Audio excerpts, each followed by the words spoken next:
नमस्कार, आप सुन रहे हैं RJVFM और मैं हूं आप साथ RJ राहुल। राम कथा के इस अध्याय में हम सुनेंगे राम का राज्याभिषेक। अभी तक आप लोगों ने पिछले अध्याय को नहीं सुना है तो आपको डिस्क्रिप्शन में लिंक मिल जाएगा प्लेलिस्ट का। चलिए शुरू करते हैं। विभीषण अब लंका के राजा बन गए थे, लेकिन वे राम से अलग नहीं रहना चाहते थे। उन्होंने राम से विनती की, प्रभु अभी कुछ दिन यहीं रहने की कृपा करें। राम ने कहा, नहीं विभीषण, मेरे वनवास के 14 साल पूरे हुए हैं।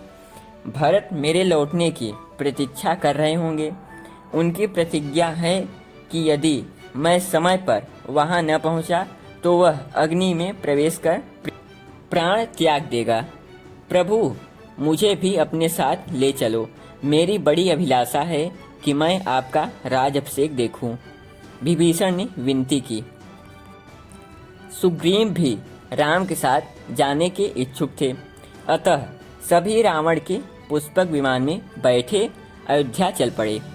प्रयाग में भरद्वाज ऋषि के आश्रम में उन्होंने रात बिताई। वहीं से राम ने हनुमान को पहले ही अयोध्या भेज दिया ताकि भरत को उनके आगमन की सूचना मिल जाए और वह उनके स्वागत की तैयारी कर सके। राम ने हनुमान को समझाते हुए कहा, ध्यान से देखना कि हमारे लौटने का समाचार पाकर भरत के चेहरे पर प्रसन्नता के भाव आते हैं या दुख के। हो सकता है उन्हें सत्ता से मोह हो गया हो।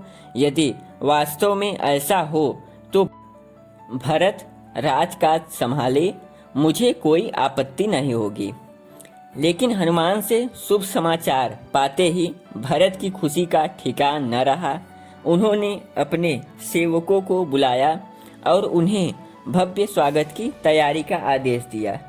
नंदीग्राम में पहुंच राम, लक्ष्मण और भरत ने वल्कल वस्त्र त्याग कर राजश्री वस्त्र धारण किए। चारों भाइयों ने अपने मित्रों और अनुयायियों सहित विशाल जुलूस के साथ अयोध्या में प्रवेश किया। फिर से अयोध्या में खुशी की लहर दौड़ पड़ी। कौशल्या और सुमित्रा अपने पुत्रों से मिलने के लिए अधीर थी। अपने प्यारे राम के दर्शन कर अयोध्यावासी अत्यंत प्रसन्न थे। इसके बाद बड़ी धूमधाम के साथ राम का राज्याभिषेक संपन्न हुआ। राम ने अपने प्रजाजनों को अनेक वस्तुएं दान में दी। उन्होंने मोतियों का एक बहुमूल्य हार सीता को भेंट किया। सीता ने उसे हनुमान को उनकी भक्ति और पराक्रम के लिए उपहार में दे दिया। राम ने बड़ी बुद्धिमत्ता और सूझबूझ से कई वर्षों तक शासन किया। उन्हें पुरुषोत्तम कहा जाता है। वे सभी गुणों की खान थे। आज तक राम राज्य एक आदर्श राज्य माना जाता है, जिसमें प्रजा सभी प्रकार से खुश और संपन्न होती है। उत्तर भारत में जगह जगह दशहरे के दिन हर साल रावण के पुतले जलाए जाते हैं। इस तरह राम रावण के युद्ध को, जिसमें असत्य पर सत्य की विजय थी, हर वर्ष श्रवण किया जाता है।